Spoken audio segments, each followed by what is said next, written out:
ضائع ہو رہی ہے اور وہ یہ سمجھ رہے ہیں کہ وہ بہت اچھا کر رہے ہیں. نماز قضا کر کے میرے بھائی اگر کروڑوں اربوں روپے بھی آ جائیں تو سمجھ لو کہ آپ قارون سے آپ کی مناسبت اور زیادہ پکی ہو گئی ہے. تبھی حدیث میں آتا ہے, ایک روایت ہے کہ جو نماز چھوڑتے ہیں نا ان کا حشر قارون کے ساتھ ہوگا. اس کی لاجک بھی علماء یہ بیان کرتے ہیں کہ قارون بھی پیسہ کمانے میں مست تھا اور آپ بھی پیسہ کمانے میں مست ہو, نماز روزے کی پرواہ نہیں ہے آپ کو, تو ایک ہی جیسے ہو گئے نا دونوں. اس نے زیادہ کما لیا, آپ کے پاس اتنے وسائل ہے نہیں ورنہ آپ بھی وہاں تک پہنچ جاتے. تو حدیث میں جو آتا ہے نا 5 چیزوں کو 5 چیزوں سے پہلے غنیمت سمجھو, تو غنیمت ہم نے اس انداز میں سمجھنا ہے جس انداز میں قرآن نے ہمیں غنیمت سمجھنے کا حکم دیا ہے. اس کو فوکس کریں گے تھوڑی محنت میں زیادہ مل جائے گا, اس کو ہٹا کے اگر زیادہ محنت کر لی تو زیادہ میں بھی کچھ نہیں ملے گا آپ کو. سمجھتے ہیں؟ تو اس لیے بیلنس لائف, اعتدال والی لائف. سب سے پہلے تو اپنی زندگی سے ان تمام کاموں کو نکال دیں جن کا نہ دنیا میں کوئی فائدہ اور نہ آخرت میں کوئی فائدہ, ان کو تو بالکل ہمیشہ کے لیے نکال دیں. کچھ کام ایسے ہوتے ہیں آخرت میں فائدہ نہیں ہوتا, دنیا میں تو ہوتا ہے, تو چلو کر لو, یہ بھی تو ایک زندگی ہے نا. بلکہ 4 قسم کے کام ہیں. کچھ کام ایسے ہیں جن کا دنیا میں بھی نقصان آخرت میں بھی نقصان, ان کو تو قریب وہ تو ٹائم ویسٹنگ ہی ہے, وقت ضائع کرنا ہی ہے. وہ کون سے کام ہیں؟ شراب پینا, نشہ کرنا, گٹکے کھانا.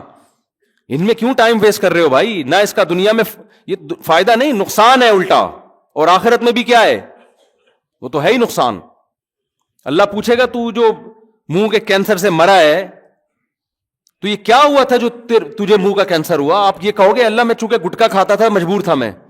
یہ دلیل چلے گی قیامت میں؟ اور جتنی نشے کی چیزیں آئس لے رہے ہیں, یہ سب کر رہے ہیں, یہ ڈپریشن بڑھاتی ہیں, یہ ڈپریشن ختم نہیں کرتی ہیں. حتیٰ کہ چائے بھی ڈپریشن بڑھاتی ہے, کافی بھی ڈپریشن بڑھاتی ہے. میں بھی چائے پیتا ہوں لیکن میں فضائل کا قائل نہیں ہوں. جتنا ہے اتنا ہی رہنے دو, بٹ سٹا لگا لیا بس اتنا ہی.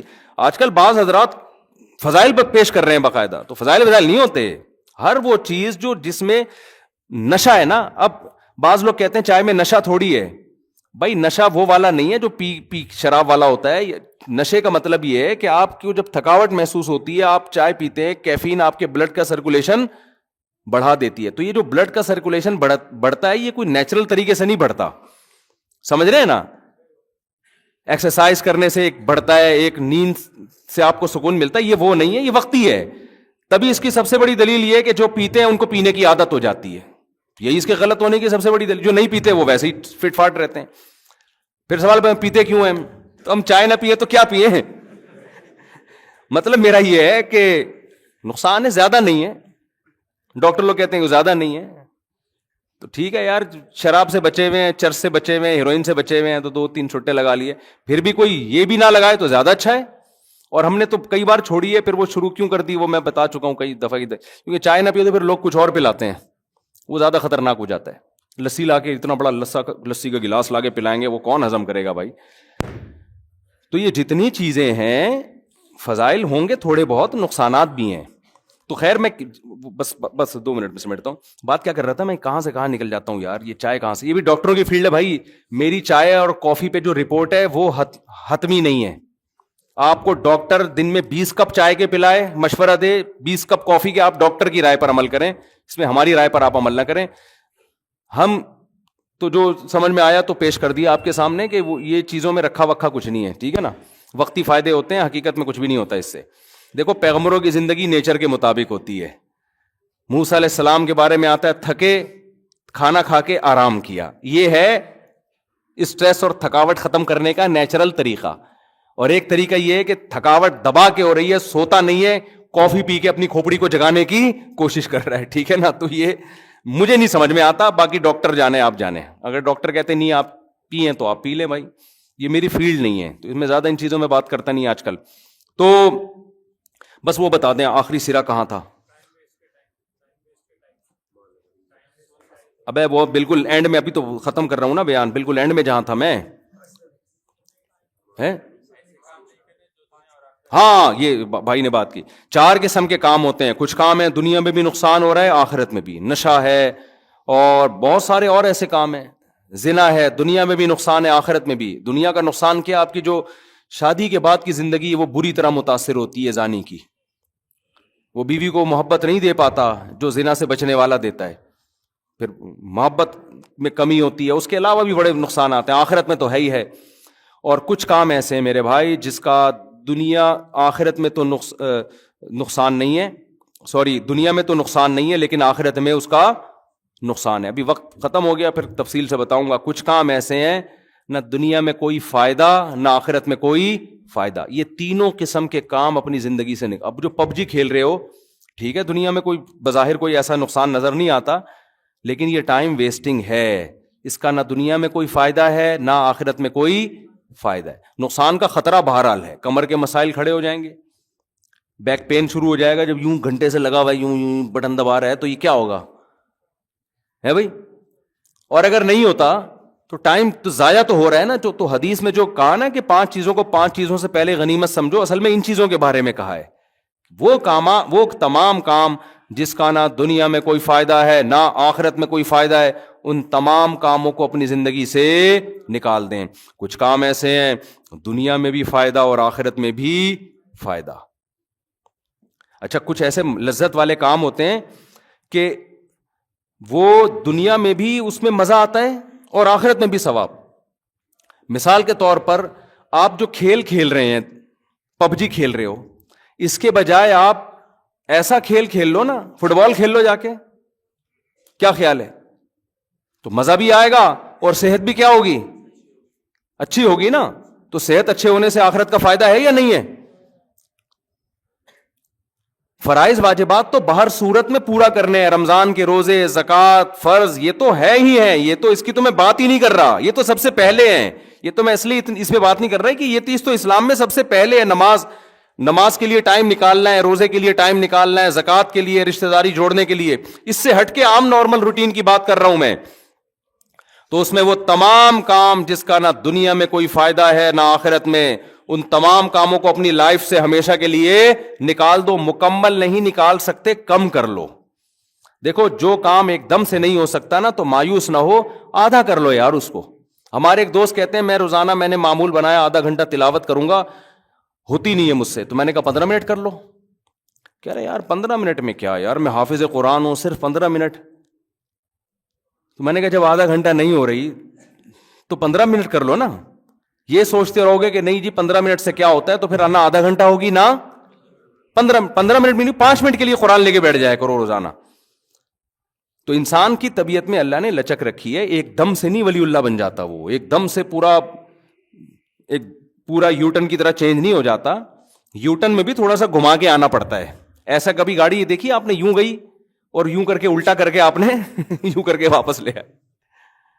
تو جو کام نہیں ہو رہا میرے بھائی, جتنا ہو رہا ہے اتنا کر لو. اور سب سے بڑا عذاب اس زمانے کا ٹائم ضائع کرنے کا یہ موبائل ہے. لگے رہتے ہیں فیس بک پہ, یوٹیوب پہ, ٹک ٹک ٹک. فیس بک تو ایسا ٹائم ضائع کرتا ہے, ایک ویڈیو, پھر دوسری ویڈیو, پھر تیسری ویڈیو, پھر چوتھی ویڈیو, پھر 5ویں ویڈیو, پھر 6ٹھی ویڈیو. 3 4 گھنٹے لوگوں کے برباد ہو رہے اس پہ. اس کا آؤٹ پٹ 0 ہے, بلکہ نقصان دے رہا ہے وہ. تو موبائل پہ کنٹرول کرو, کنٹرول. کتنا ٹائم استعمال کرنا ہے اور کب استعمال کرنا ہے اور کس کام کے لیے استعمال کرنا ہے. اور اگر آپ چاہتے ہو کہ نہیں جی ہم کچھ تھوڑی دیر تفریح کے لیے بھی استعمال ہو, تو اس کا بھی ایک ٹائم رکھ لو. یار آدھا گھنٹہ میں ایویں ہی دیکھوں گا یوٹیوب اور فیس بک پہ کیا آ رہا ہے. ہم بدنظری نہ کرو اس پہ, وہ تو حرام ہے نا. تو اس کو بھی تو محدود تو کرو نا. آپ کہتے یار میں اتنا نیک نہیں بن سکتا کہ میں جب بھی یوٹیوب فیس بک دیکھوں تو کوئی کام کی چیز ہی دیکھوں, یہ تو بہت ہی نیک بن جاؤں گا نا میں. تو بھائی اتنا کر لو کہ ابھی تم 2 گھنٹے موبائل پہ ضائع کرنے کے لیے استعمال کر رہے ہو, اس ضائع کرنے کے ٹائم کو کم کر کے کتنا لے آؤ. 1 گھنٹہ ٹائم ضائع کروں گا میں, 2 گھنٹے سے کس پہ آ جاؤ. پھر تھوڑے دنوں میں جب کام کا بندے بنو گے نا انشاءاللہ, تو وہ 1 گھنٹے سے خود بخود دل چاہے گا کس پہ آ جاؤ, آدھا. کیونکہ ادھر کام بڑھ رہے ہیں نا آپ کے اہم کام. ان اہم کاموں کے بڑھنے سے فائدہ یہ ہوگا کہ آپ کو اپنی زندگی کی قدر حاصل ہوگی. آپ خود آہستہ آہستہ اس ٹائم کو کم کر کے 0 پہ لے آؤ گے. آپ بولو گے بلا وجہ موبائل دیکھنا ہی نہیں ہے میں نے, کوئی کام کی بات ہے. ہم تو فون سننا بند کر دیا. میں اتنا فون سنتا تھا, اس کے بعد ایسا بند کیا ہے فلائٹ موڈ. میں تو بھول جاتا ہوں اس کو فلائٹ موڈ پہ ختم کیسے کرنا ہے بعض دفعہ, یعنی سائلنٹ سے ختم کیسے کرنا ہے. کیوں؟ ٹائم ویسٹ ہو رہا تھا. کبھی فلاں کا فون آ رہا ہے, اب اور سنائیں حضرت خیریت سے, کیسی چل رہی ہے آج کل, طبیعت ٹھیک ہے؟ میں نے کہا الحمدللہ, آپ سنائیں کہاں ہوتے ہیں حضرت آج کل آپ؟ میں تو کراچی میں ہوتا ہوں. اور آپ کہاں ہوتے ہیں؟ میں پشاور سے بات کر رہا ہوں, یا میں لاہور سے بات کر رہا ہوں. اچھا بھائی 10 منٹ پی گیا, اب بتائیں جی کیا بات ہے؟ جی حضرت میں ایک بات پوچھنا چاہتا تھا آپ سے, وہ نماز میں یہ ہو جائے تو سجدہ سہو لازم ہے؟ ہاں جی لازم. دوسرا فون, تیسرا فون. ہم نے کہا بیٹا ہم دنیا میں کسی کام کے بھی تھوڑے دنوں میں نہیں رہیں گے, ایسی کی تیسی یار. ایسا بند کیا ہے تو گھر میں جاؤ تو سب سے پہلے جھاڑ پڑتی ہے, 1 گھنٹے سے فون کر رہے ہیں, اٹھا کیوں نہیں رہے؟ وہ جھاڑ آسان ہے, اس کے سائڈ افیکٹ کم ہے, آدمی تھوڑا برداشت پیدا ہوتی ہے, سن لیتا ہے, تھوڑا اپنا مردانگی کا احساس ہوتا ہے, اس کے بعد احساس ہوتا ہے کہ گھر میں کوئی بھی مرد نہیں ہوتا, ٹھیک ہے نا. یہ 2-3 احساسات تجربات کے بعد وہ آسان ہے. فون سننا شروع کر دیں تو سارا دن. پھر لوگ کہتے ہیں کوئی الگ نمبر رکھیں, خاص لوگوں کو دے دیں, تو بھائی وہ خاص بھی ماشاءاللہ پہلے 2 تھے, پھر 4 تھے, پھر 8 تھے, پھر 8000 ہو گئے, ٹھیک ہے نا. اس کا حل یہی ہے کہ بھائی یہ ہم اپنی مرضی سے استعمال کریں گے, آپ کی مرضی سے استعمال نہیں. اب میں یہ نہیں کہ لوگوں سے رابطہ ختم, اب میں جب فارغ ہوتا ہوں, جیسے ایئرپورٹ پہ بیٹھا ہوں جہاز کے انتظار میں, تو وہ ٹائم میرے پاس فارغ ہے, اس میں دیکھتا ہوں یار تسبیحات ہیں تو وہ اللہ کا کبھی توفیق دے دے وہ مکمل کر لو, تلاوت ہے کبھی وہ کر لو, وہ بھی ہو گیا تو یار موبائل دیکھو اب بیٹھے. پھر ہم دیکھ رہے ہوتے ہیں واٹس ایپ پہ وہ وسیم بھائی کا 6 مہینے پہلے میسج آیا ہوا ہے, اس میں کہہ رہے ہیں آپ کی طبیعت کیسی ہے, تو میں جواب دیا الحمدللہ ٹھیک ہے. وہ بندہ حیران ہو رہا ہے, یار میں نے 6 مہینے پہلے سے طبیعت پوچھی تھی.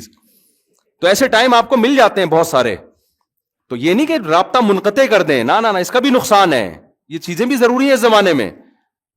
تو پھر آپ نے اپنا ایک ٹائم لگا کے, پھر آپ نے دیکھا یار یہ مس کال آئی ہوئی ہے تو بڑا ضروری آدمی ہے, تو پھر آپ میں کال بیک بھی کر لیتا ہوں اس کو, بھائی آپ نے فون کیا, خیریت کیسے فون کیا. تو یہ آپ نے اپنے فائدے کے لیے رکھا ہے, قوم کو بھی فائدہ پہنچائیں, لیکن ایسا فائدہ قوم کو نہ پہنچانے کی کوشش کریں کہ آپ فائدہ پہنچانے کے قابل ہی نہ رہیں. میں نے ایک مولانا صاحب کو دیکھا ڈپریشن کی گولیاں کھا رہے ہیں وہ موبائل کی وجہ سے. وہ مفتی ہیں, وہ لوگوں کو مسائل بتاتے ہیں. انہوں نے قوم کی خدمت کے لیے نا موبائل اوپن کھول دیا, فون آ رہے ہیں حضرت طبیعت ٹھیک, جی ہاں ٹھیک, یہ مسئلہ, یہ طلاق ہو گئی ہے, یہ وراثت ہے, یہ فلانا مسئلہ ہے, یہ جو ہے کیا نام ہے 20 قسم کے, روزہ ٹوٹ گیا نہیں ٹوٹا. تھوڑے دنوں میں آہستہ آہستہ کیا ہوا, ان کے اوپر کی سیٹنگ کیا ہو گئی, آؤٹ. میں ملا ان سے, اچھا جب میں ان سے ملا تو مجھے لگا کہ یار ان کی تو سیٹنگ آؤٹ لگ رہی ہے. تو انہوں نے مجھے خود بتایا کہ میری اوپر کی سیٹنگ آج کل آؤٹ ہوئی ہوئی ہے, میں گولیاں کھا رہا ہوں. میں نے کہا کیوں کہہ رہے ہیں؟ یہ موبائل کی وجہ سے. پھر مجھے کہنے لگے خدا کا واسطہ اس پہ کنٹرول کرنا, ورنہ یہ ڈپریشن کا مریض بنا دے گا. حقیقت ہے یہ, پہلے ڈپریشن کے مریض کم تھے, خوش زندگی تھی, رات کو بستر پہ لیٹتے تھے, سو جاتے تھے. اب یوٹیوب, فیس بک, ادھر سہانجنا کے فضائل ہیں. حقیقت ہے, سہانجنا کھانے سے یہ ہوتا ہے آدمی ڈپریشن میں جاتا ہے. میرے پاس سہانجنا ہی نہیں ہے. لوگ سہانجنا کے چمچے کھا کھا کے 100 سال جیئیں گے, اور میں تو کچھ بھی نہیں. پھر جناب وہ حکیم, اس کا یہ معجون, پھر وہ ڈاکٹر کی یہ ریسرچ, پھر وہ سائنسدان کے ناسا میں سیارے چھوڑ رہے. ادھر ایک فیس بک پہ ویڈیو آتی ہے ناسا میں جو ہے نا وہ جو ہے نا راکٹ جا رہا ہے ایک اور ناسا کا نا, اور اس سائنسدان ان کے چاند پہ جا رہے ہیں, کوئی مریخ کی باتیں کر رہے ہیں.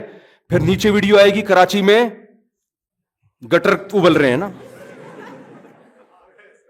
آدمی کہتا ہے یار یہ پتہ نہیں دنیا میں ہو کیا رہا ہے, ہم کہاں جی رہے ہیں یار. پھر ایک اسکالر آئے گا, وہ کہے گا پاکستان بینک کرپٹ ہونے کی طرف جا رہا ہے, دیوالیہ ہو رہا ہے, بھاگو. اب مالدار آدمی کہتا ہے یار صبح سے پاسپورٹ بناؤ بیٹا نکلو. غریب کہتا ہے یار ہم تو بھاگ بھی نہیں سکتے یہاں پہ, یار ہم تو بھاگ بھی نہیں. ابے تجھے صبح ناشتے میں انڈے پراٹھے مل گئے, تجھے دوپہر گھر مل گیا, تو بینک کرپٹ ہو یا نہیں ہو, تو تمیز سے کھا پی رہا ہے نا, آرام سے رات کو کھا کے سو جایا کر. تو نہ دیکھا کر, یہ ہمارے بس میں نہیں ہے یہ چیزیں, ماہر معاشیات جانے, گورنمنٹ جانے. بینک کرپٹ ہونا ہمارے کیا, ہم کیوں ٹینشن لیں بھائی. تو تمیز سے, اور یہ موبائل سے جان چھڑاؤ گے تو سکون کی زندگی گزرے گی. اور جو ینگ لڑکے ان کے تو اور پھر وہ لڑکیوں کے میسج بھی چیک کرنے ہوتے ہیں انہوں نے, اور ڈپریشن. تو آپ نے اپنے آپ کو اس جدید جو ٹیکنالوجی ہے اس کا غلام نہیں بنانا, اس کو اپنے تابع رکھنا ہے آپ نے. تو ٹائم بچائیں, حدیث کا یہ مفہوم ہے جو میں نے آپ کے سامنے حدیث پیش کی. اللہ تعالی ہمیں سمجھنے کی, عمل کرنے کی توفیق عطا فرمائے, اور سہانجنا کے درخت لگانے کی توفیق عطا فرمائے.